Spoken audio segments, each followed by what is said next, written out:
Good morning, everyone. Welcome to Hire Moment Mastermind. I'm Shira Litzar, joined by Vern Schellinger. Happy to help you with your job search questions. And we are a small group today, but that just means that Ty and In get a lot of our attention. So what can we do you for? Good morning. I have a question. So when I see job description that says specialist, what does that mean? Low level. Low level. Yep. Okay. Yeah. So if you want to know the lower level, now this is in general. Of course, there's always an exception to every rule. Generally speaking, the lower level titles are going to sound anything like this. Obviously, assistant, coordinator, specialist, associate. Anything of that nature is going to be lower level. Even manager, depending upon, right, the organization. So for example, we know in the association world, with smaller associations, they will often give a manager title to somebody who's more early career, who doesn't actually manage people. They're just an individual contributor. So those are going to be lower level as well, ish. A large corporation, that's different, right? But associations, a manager level is typically like a 75K, maybe 90, but 75K-ish kind of a job. And then specialist for sure is going to be. And the other clue you'll have there is beyond the title. Look at the years required. Okay.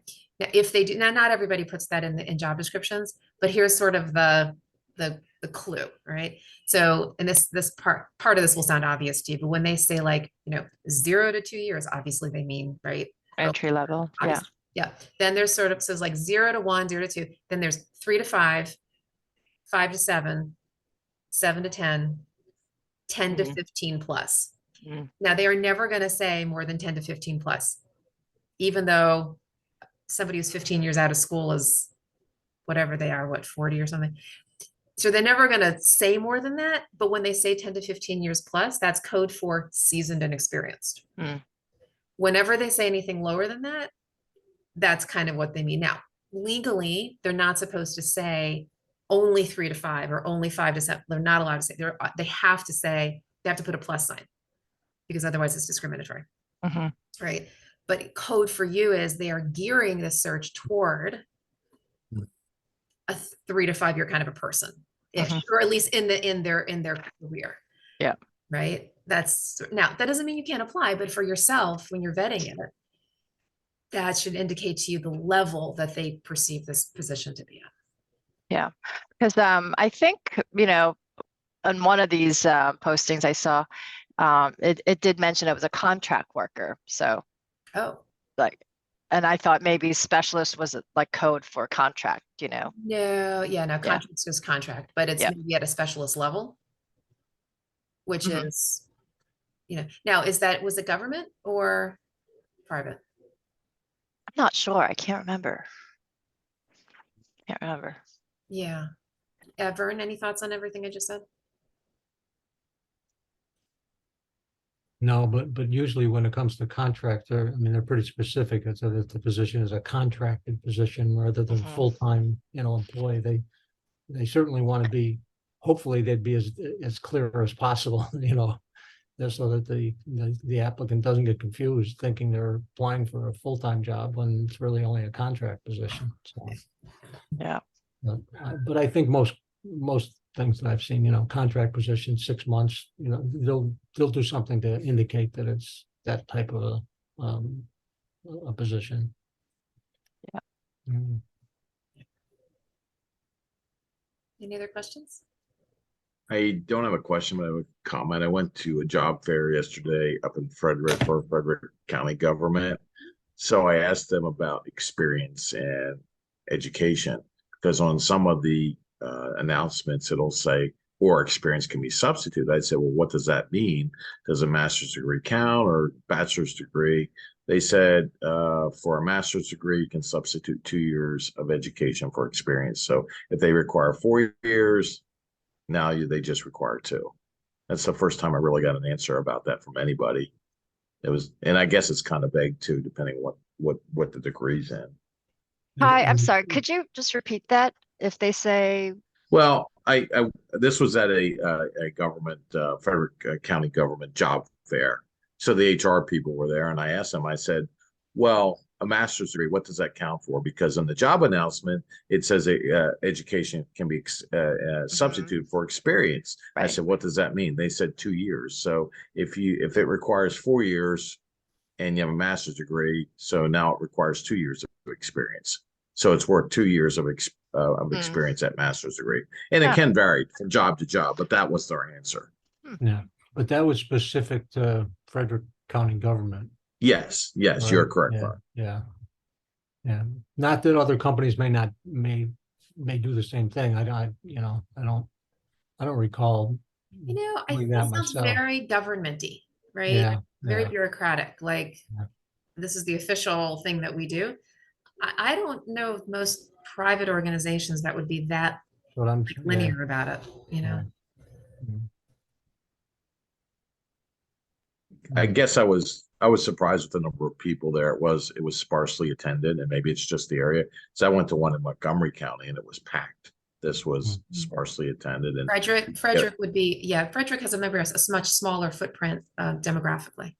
I was just surprised the number of people that came out and the number of jobs. And the other interesting comment I have about government is this is the end of June. Some of the governments start their fiscal year in July, which means they told me there's going to be more positions open once the budget starts. Yeah. Unusual. So I had a very interesting occurrence. So, last week I was in Kazakhstan, for gig work. I worked helped out a friend with her event, event planning company. But right before, so I left on Sunday. So I got a call on Friday.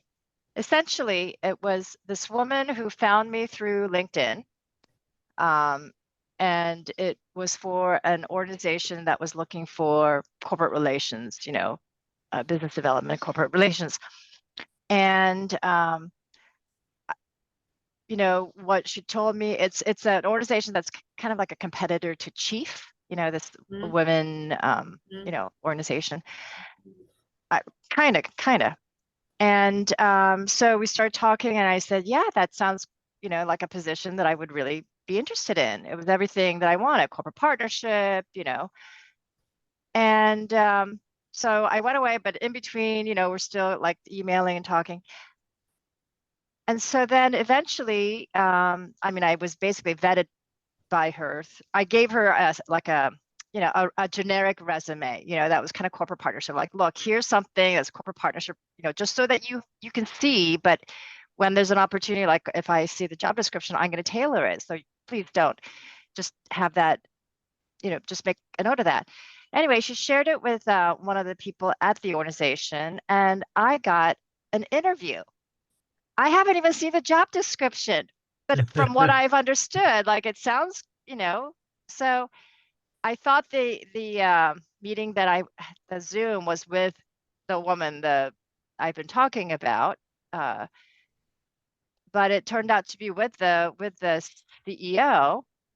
I was prepared. I was thinking like, oh, this is kind of strange, but I was prepared.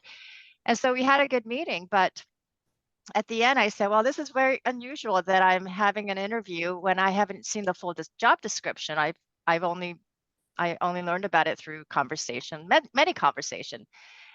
And so she said, that's really odd, because she said it was finalized. And I think the woman was, the one I've been conversing might have forgotten or was so busy, forgot to send it, but it was just a little strange. Anyway, well, see where it if that ever happens again, please take the reins and say to the employer before you have that meeting, hey, may I have the job description? Like you said, it might have just been an oversight. And I say it that way, and I don't know if I've ever really talked about this, okay? But In and Ty and anybody else who watches this, you are the other side of the equation in these interviews. Please don't take a subservient role. Yeah. Please. Yeah. Ask for what you need. Now, of course, be professional, right? Obviously, right? Be humble, like anybody should. But please do not allow the employer to have this kind of relationship with you. I know that that's what it feels. I get that. Yeah. And yes, you should be respectful. But if you need something, ask for it. Okay? You may not get Honestly, it, but at least you've asked for it. Yeah. In yes. this situation, I might have said something like, or tried to get in, before the interview. I pride myself on really being prepared for interviews. It's important to me that I do my best in the interview. And I haven't seen the job description. Right. So, can I please get that? Right. Might have been an prior to the interview? Yes, oversight. right. Yeah. Yeah. Yeah. Yeah, we'll Whatever. do. Whatever you need, not just that, anything during the course of the process. That's If you're right. interested in anything, the Yeah. facts, clarifications, documentation. Now, again, you don't be belligerent, right, and you wouldn't do that. But as far as asking, please, and I will tell you too, most recruiters and employers are very heartened when candidates do that. It shows that you're being a critical thinker, you're being thoughtful, da, da, da, da, da.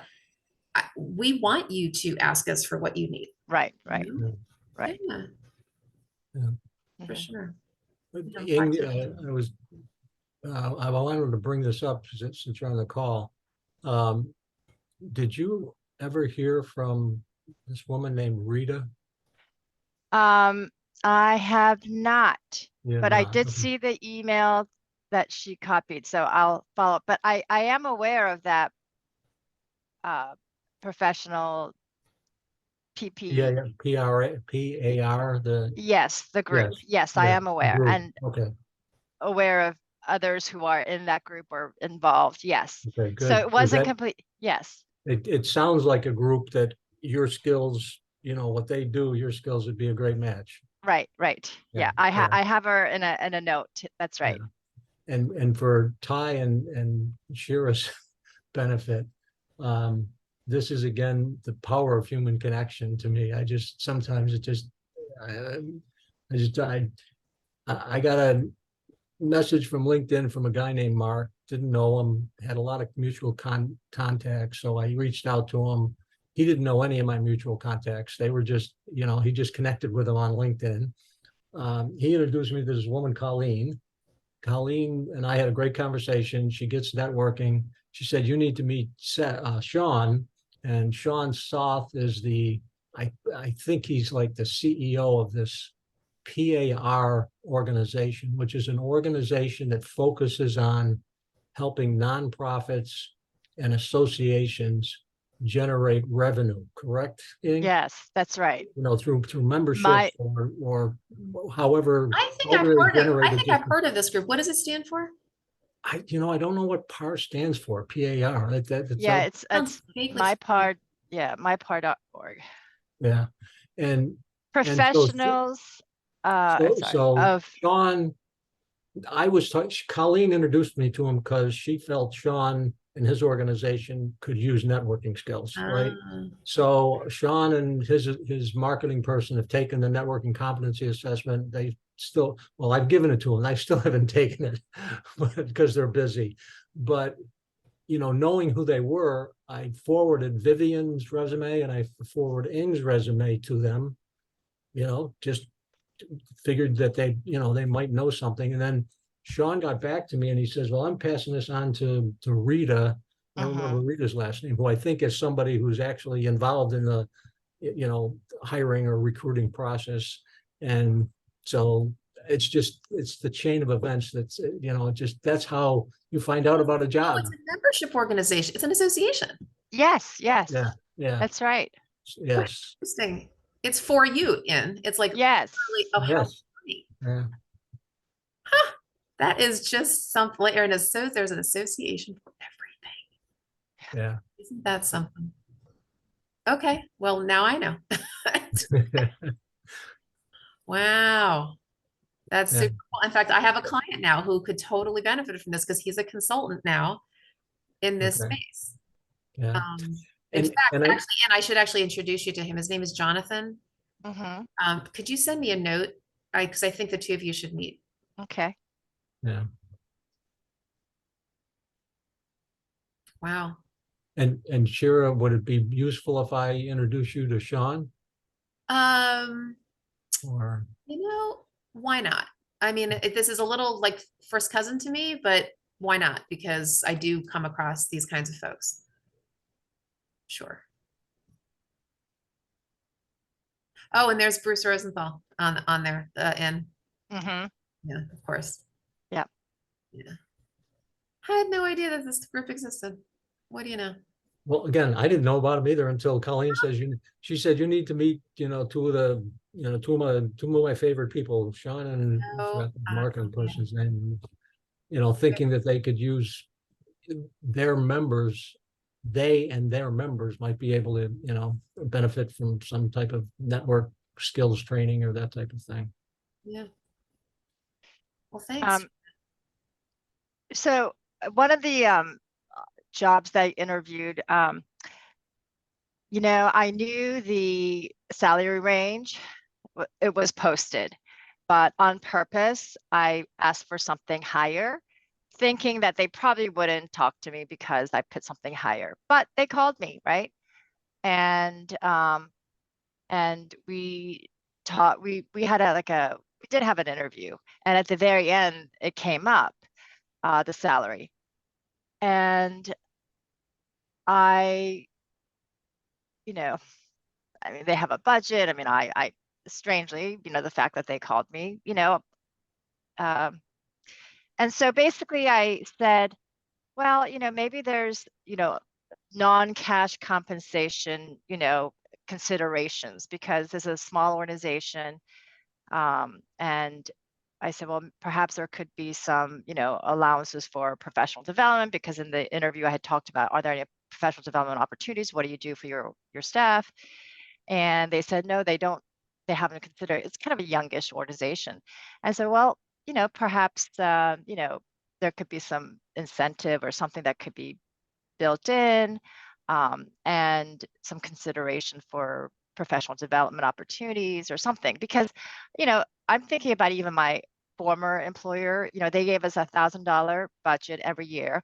And that's generous, if you're doing like online or some membership or, things like that, but not necessarily doesn't cover like going to a conference for a couple of days and travel and, even the conference's registration fee sometimes.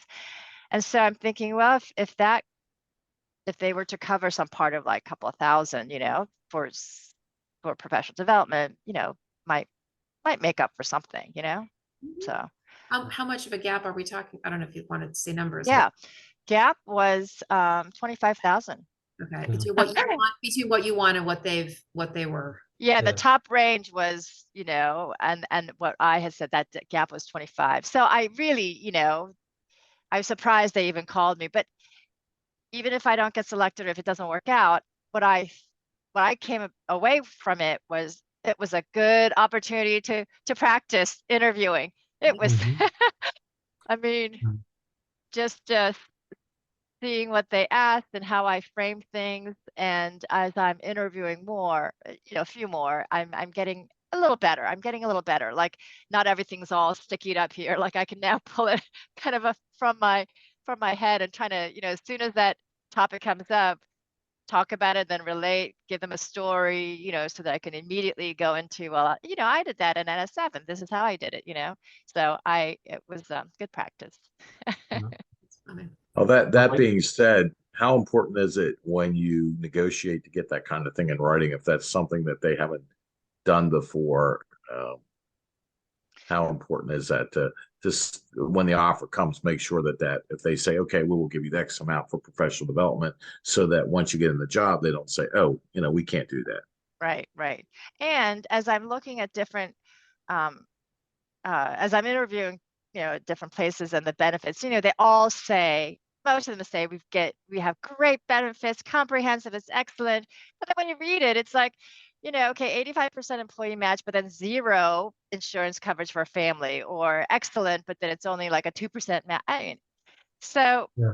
Can Vern and I share with you kind of what's going on? And Vern, okay. I know you've been out of HR for a minute, but do you still play with HR people at all? Like, kind of. Yeah.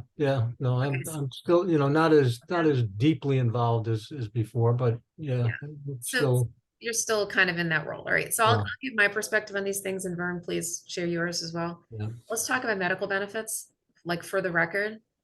Now, what I'm about to say is Captain Obvious, but I really need to like emphasize this. Benefits, medical benefit costs have been skyrocketing Sure. every Right. year.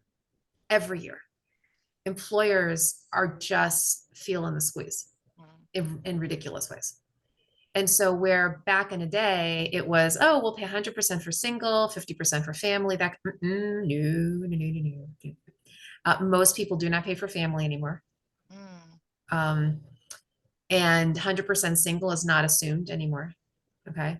So the cost share, as they call it, is shifting because it's just too expensive. I mean, like 17% increase. I mean, just going ridiculous. And I think the Obamacare, or ACA, whatever you want to call it, I think really, impacted it too. So you're going to have to lower your expectations around medical for sure. Okay. With the rest of it, as far as professional development, and this, that, and the other, yeah, people will offer those kinds of things to varying degrees. On the one hand, a lot of employees don't use it. So I think employers are like, hey, we'll just offer it because a lot of people aren't going to use it. On the other hand, in general, there's just been a lot of cost cutting.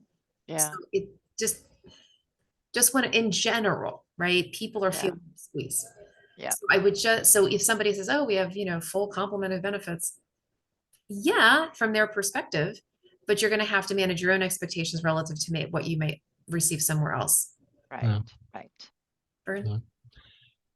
Yeah, and to Shira's point, again, I haven't been involved with HR directly, but just in general, I mean, the fact that medical costs keep going up and up in the general population is pretty, common news. And, I look at, like my wife and I have, supplemental insurance to Medicare now that we're retired. And the supplemental insurance, premium goes up every year. The long-term healthcare insurance that we bought has gone up now in the last 5 years, fairly dramatically. And it's one of those situations. It's similar to Social Security and a lot of these other programs. When they were originally designed, there was a funding mechanism that works.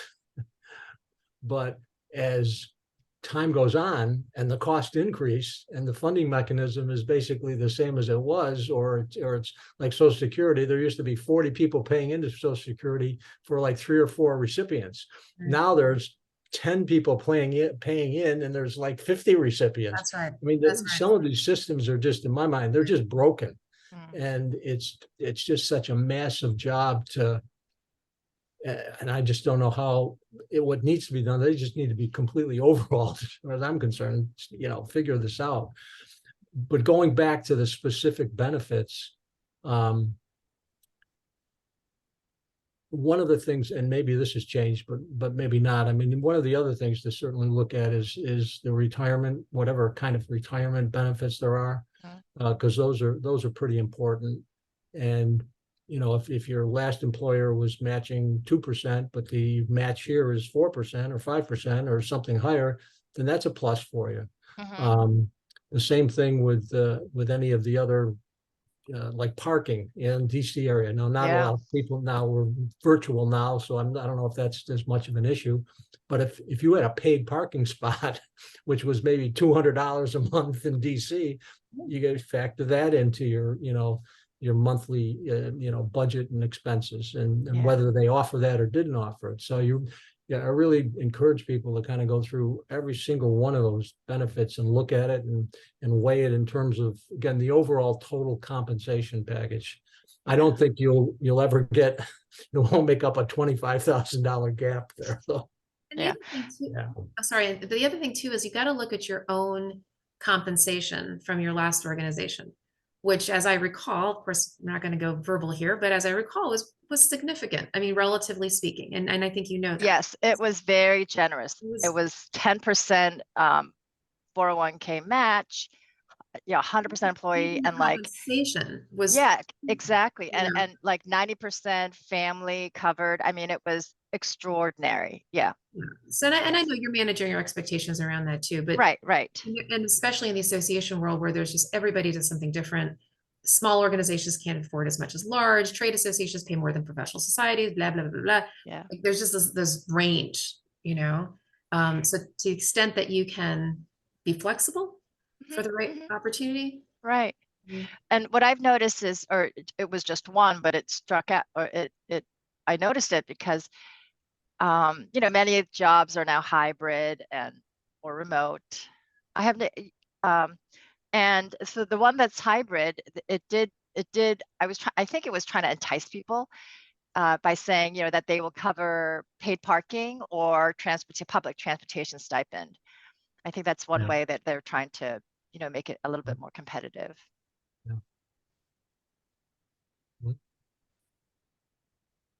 Cool. Ty, anything else from you? No, I was just thinking when you're talking about parking, do you see at this point the movement back to the office now of employers? Do you see that more and more requiring employees to go in a couple days a week? Is that a trend or? Yeah, I think we're kind of leveling out now. What I mean by that is there are some organizations, and I can't give you percentages, all right, but there are definitely a whole group of organizations that just decided to go virtual permanently. They just was like, we're just giving up our office, period, and done. Okay, but so there were a bunch of groups that did that, and then there were other ones that kept kind of hedging. Well, coming back? I don't know. Are we coming back? Are we not coming back? And those people have sort of settled into the hybrid, typically 3 days in the office, and there have been some really strong outliers that have actually done the full 5 day a week, but they are small percentage, very, very small percentage. So much so that they understand that employees just got used to and are expecting a hybrid. So if they're insisting on 5 days a week, unless it's a very specific situation, like I placed somebody last month actually as an executive assistant, and that job requires it because the executive needs that, right? Like that's just what is. But normally we're sort of settled into chunk hybrid, 3 days in, 2 days. That's usually what it is. It's not the other way around.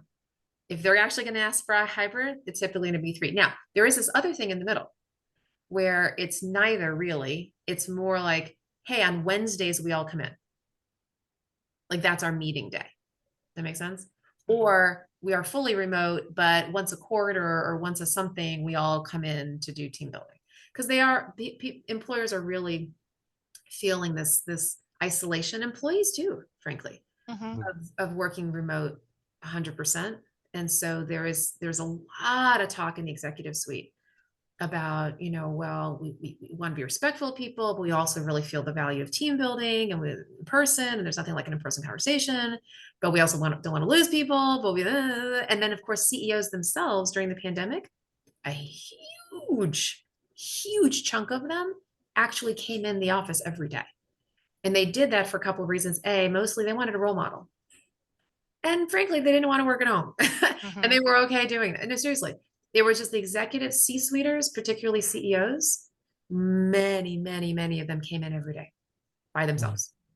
Right. So in their mind, they kind of never left the office. Yeah. So why shouldn't other people come back to it? It's just right. It's just a mindset. Yeah. But nobody has really done a study to say that workers are more productive in either setting, and it could vary by industries too. People have done studies, I believe, but the fact is that there's balance between productivity and stress level and loneliness. So there's this sort of wellness component and there's a productivity component, and the two are kind of in conflict. And like they even were, even when we used to call it teleworking. Remember back pre right.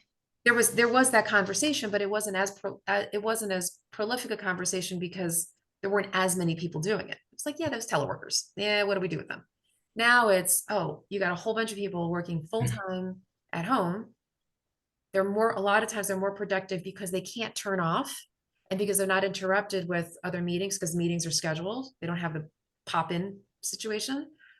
But on the other hand, there's loneliness, burnout. So, there's no perfect way to do it. Yeah, I've seen a job description where it says, because of the pandemic, we are hybrid.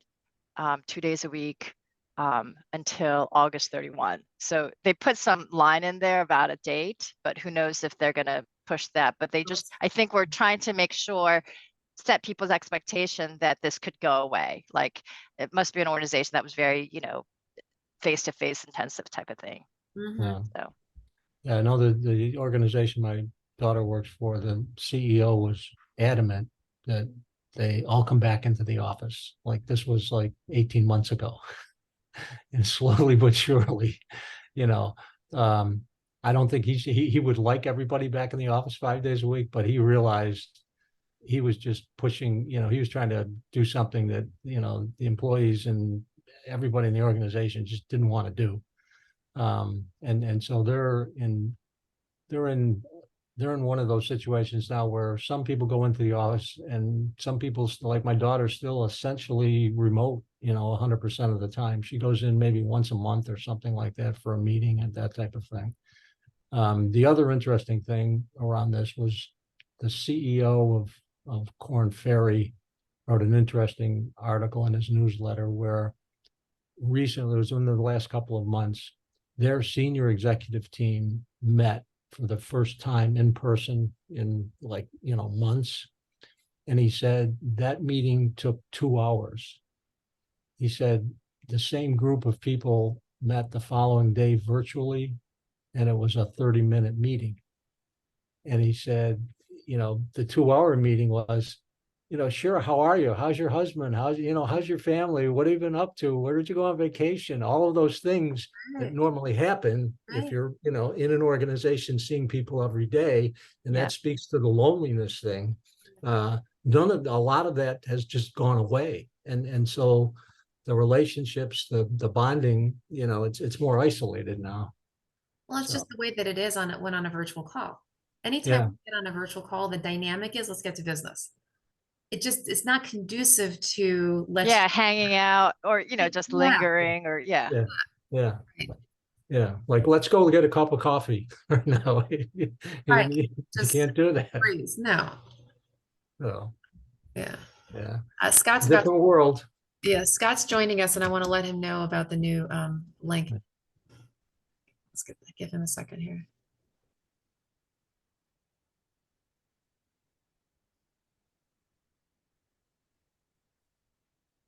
Hey, Scott, can you hear us? Yes, I can. Great. So I just was letting everybody know that we're about to start a whole new Zoom URL starting next week for the next year. Because when I do these links, Zoom only gives me 1 year's worth. So starting next week, it's going to be a different link. It is on Meetup, but for those of you who just have been reusing the same link, I wanted to let you know formally there's going to be a new link. So I'm going to put it in the chat for you. I had already let Ty and In know. Okay, so if you just want to grab that, starting next week for a year is the new link. Okay. All right, good. All right. Any other thoughts, topics? I have a question that's kind of off the board. It's on behalf of my nephew, and maybe this is your area of expertise or not.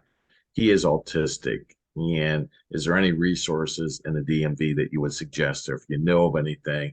He works 1 day a week at the grocery store. He has an associate degree, and just wondering, he has a counselor, but it seems like it takes a while to get anything done. Is there any other resources anybody could suggest? What is that nonprofit around for autism? Does anyone remember it? It's not the Autism Society. It's Autism Speaks, I think is what it's called. And it's a national group, and they might have local resources. That's one thing. Okay, thank you. Not Ty, Vern, the name of the woman, Holly, right? Holly Martinson. Yeah. So Holly Martinson, Ty, do you remember her? Yeah. So she works with the neurodiverse community. Yeah. You have her information, Ty, or do you want me to look it up for you?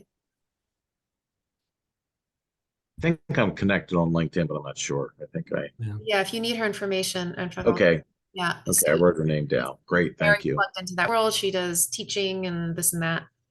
Yeah, in fact, Holly and I have continued to, stay in touch, and she and she's actually volunteered to do an interview based on her job search process and networking and so forth and so on. In fact, I'm talking to her on Monday. So if you don't, I'll make a note to just make sure that you want to try to get in touch with her, Ty. Thank you. Yeah. Yeah, I'm actually pulling her up right now on LinkedIn, and I'll just pop you her. Yeah, she's had she's had a journey where she really feels that she's where she needs to be right now, which is really great. So That's great. Yeah, Ty, I'm gonna privately chat you. Thank you. Or yeah. All right. Any other? well, let me tell you another quick networking story. Now we're talking about Holly, okay? So Holly, she got to the point of clarity. She wanted to do executive management coaching. And I said, executive management coaching, what is that?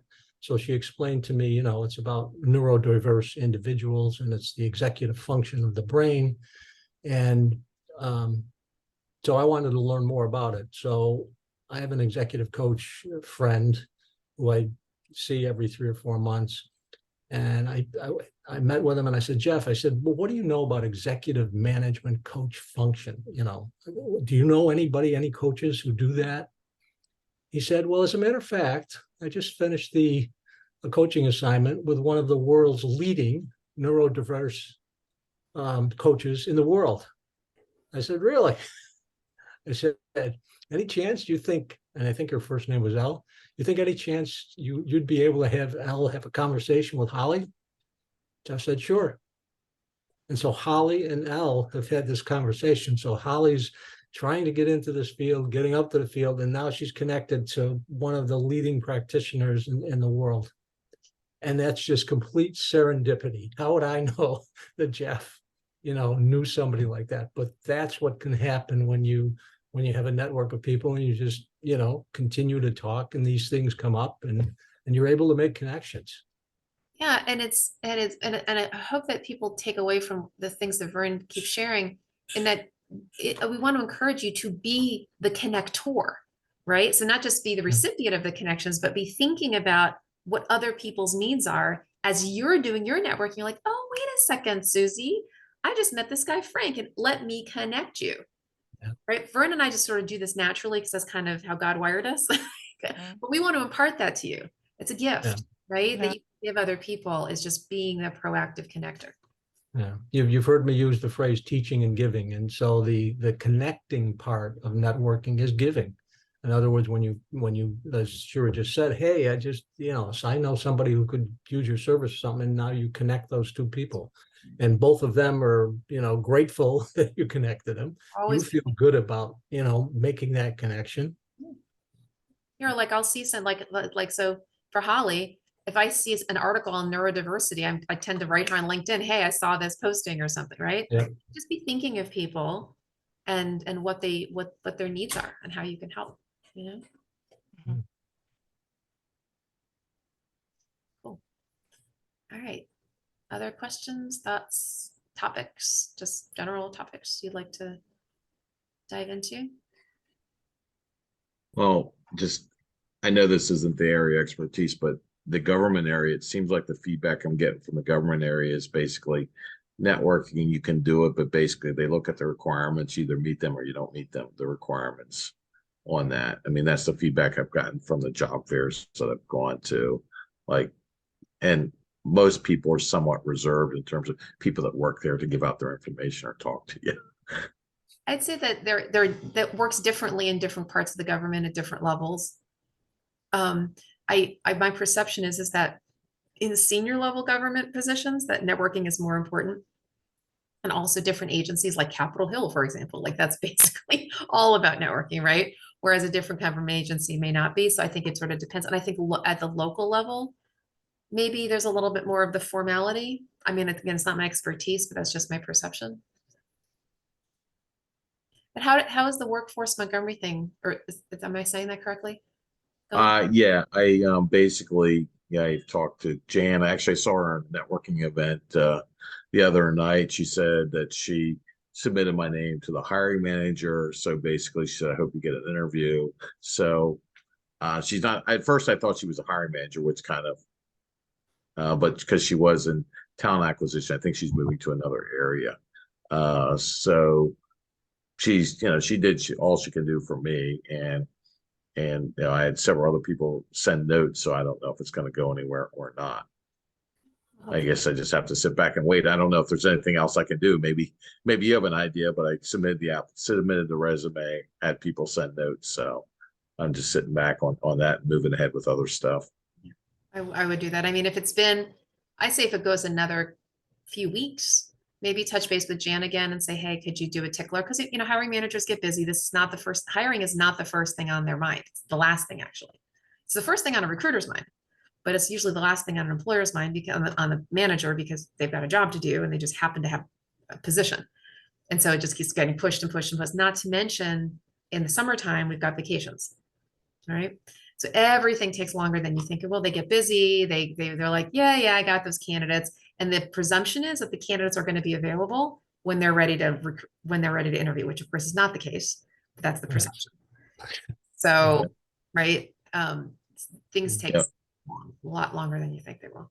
My perception was from my conversations is they hire quickly. They don't wait too long, but then again, who knows with the particular position. I do know that the hiring manager just got promoted into that position. That's what I was told. So to wait and see on that, but I will circle back with Jan in a couple of weeks and just see if there's movement or if they filled the position.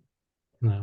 Well, and if the person just got hired or just got promoted into the new position, their head's probably swirling with, okay, what do I do in this new position and what have I got to learn, and, getting their arms around everything else in terms of, that would be the number one priority for them, right? Get off to a good start in a new position, and yeah, I got to hire this person, but it's not the, not number one on my list right now. So, yeah. I do have another question, and maybe you're familiar with it. Sure is. There's a certification in workforce development. What that involves? Have you heard of that? A certification in workforce development. I have not. Yes. I'm not surprised. Is it Okay. What's the certifying organization? Good question. I would have to go back and read, but it's like in some of these job descriptions, it's preferred.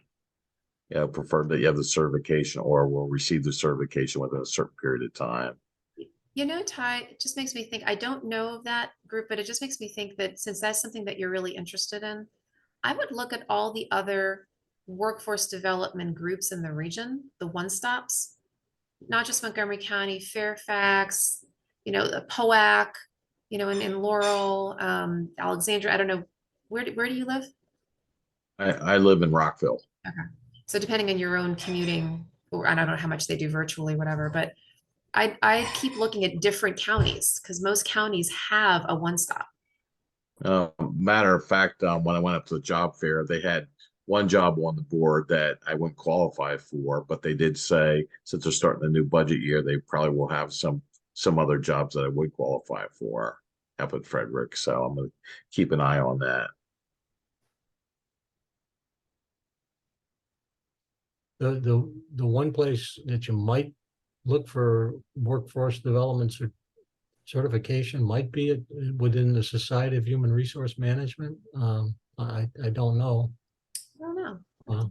That's interesting. I don't know if they're going there yet, Vern. That would be, you would think. Yeah, I don't know either. And again, I haven't been as connected. I'm still more connected to the training function, ATD right now than I am with SHRM, but Here, so I just Googled it, Ty, and I just put in workforce development certification. And there is something called the National Association of Workforce Development, right? Yes, of course there is. And it's called the CWDP. Okay. So my guess would be that's where the workforce development certification would be. Yeah, right. Take a look at that. Yeah, and there's other ones here as well. One out of Columbia University. HCI, I think it's Human Capital Institute, has strategic workforce planning. Although maybe that's not what you're looking for. Coursera had the best workforce development courses. So anyway, hopefully that helps you. Great, thank you. Yeah, but it's a hot area for sure. Community colleges also are into workforce development as well. So you may want to check them out too. Yeah, Montgomery College is right in my backyard. I would absolutely knock on their door. Yeah. All right. Other questions, thoughts, topics? Okay. Well, we can wrap up a little early today. And again, you guys have you have the new link, right? So see you on the new link next week. And if there's anybody, I'm gonna reach out to the people on the list that we talked to. But Ty and In, are you connected to any of the folks that from the group? Judah, Paula, And Elizabeth Elizabeth. Yeah, I'm connected with Elizabeth. and Judah. Okay, Vivian, Diana, Karen, Nathan. So, all right, I'll send notes to all of them. But if you also want to follow up, just double check. Make Yep. sure you got it. Okay. All right, so I'll formally end the call, and then for those who want to stand for the prayer call, you are certainly welcome. All right, have a blessed day.